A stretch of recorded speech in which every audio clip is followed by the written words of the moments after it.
Assalamualaikum warahmatullahi wabarakatuh.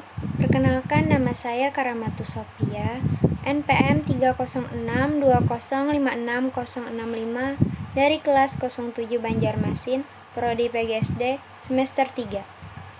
Untuk memenuhi tugas mata kuliah kajian PKN SD 2 yang diampu oleh Ibu Rahidatul Laila Agustina MPD, saya mempresentasikan materi yang berjudul Pemerintahan Pusat. Langsung saja ke materi pembahasan. Yang pertama, pemerintahan pusat. Yang kedua, peraturan perundang-undangan tingkat pusat. Yang ketiga, sistem pemerintahan Republik Indonesia. Pertama, pemerintahan pusat. Pengertian pemerintahan pusat adalah gabungan dari beberapa lembaga yang ada pada tingkat pusat, yaitu lembaga legislatif atau MPR yang terdiri atas DPR dan DPD. Lembaga eksekutif atau presiden, wakil presiden, dan menteri. Lembaga kekuasaan kehakiman atau MA, KY, dan MK, dan BPK. Yang kedua, struktur pemerintahan pusat.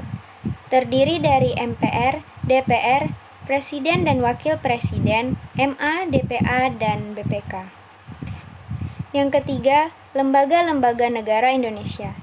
Terdiri dari kekuasaan eksekutif, kekuasaan legislatif, kekuasaan eksaminatif, kekuasaan yudikatif.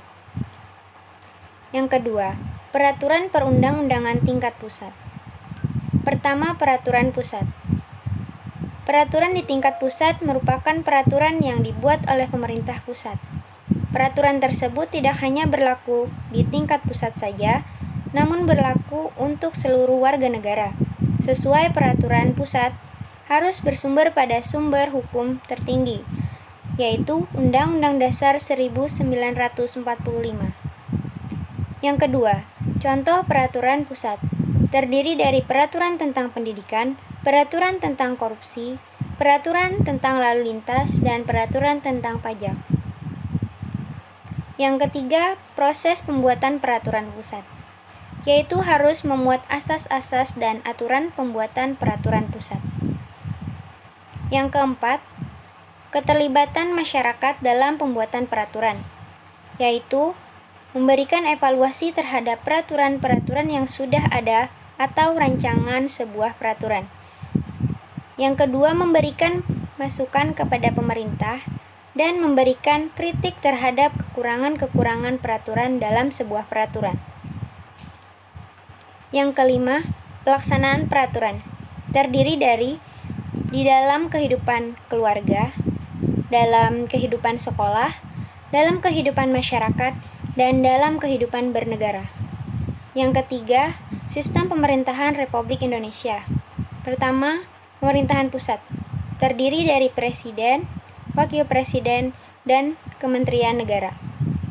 Yang kedua, hubungan antara pemerintah pusat dan pemerintah daerah meliputi bidang keuangan, pelayanan umum, pemanfaatan sumber daya alam, dan sumber daya lainnya.